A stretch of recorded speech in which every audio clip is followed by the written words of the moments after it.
Of the story this morning, Joy Wang is at the alert desk with a rundown of Abrego Garcia's background. Well, let's start things off with reporter John Gonzalez, who's live outside federal court in Greenbelt, Maryland, where, John, there's going to be a hearing on this topic later today.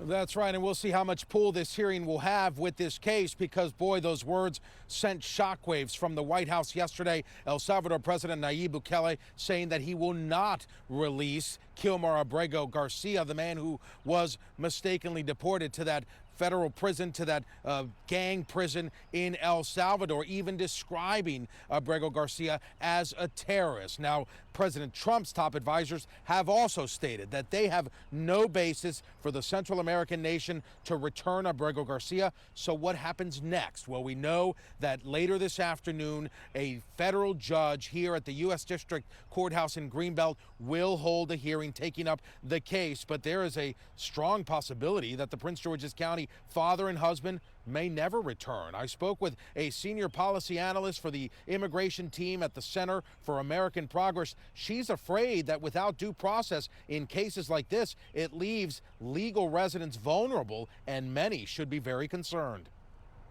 President Trump has done this with Putin, where he has swapped prisoners in exchange for others. So Trump has the power to make this call and ask for his return. There is no reason why these two presidents are saying that they can return him when we've seen it done before.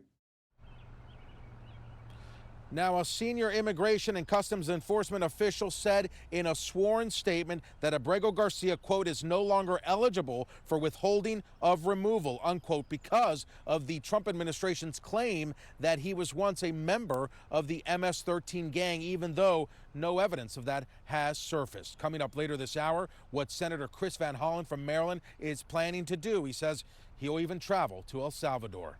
Reporting live, John Gonzalez, 7 News.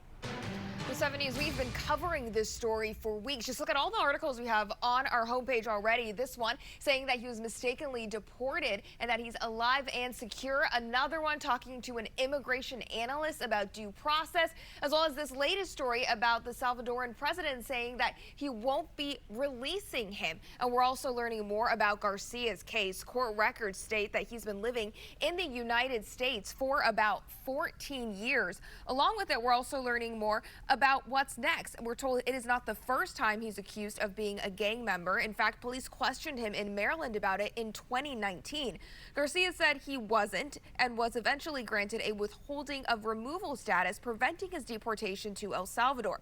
Then on March 12th, he was stopped by ICE agents who wrongfully told him his status had changed. According to court documents, Justice Department attorneys have said he was removed to El Salvador because of an administrative error.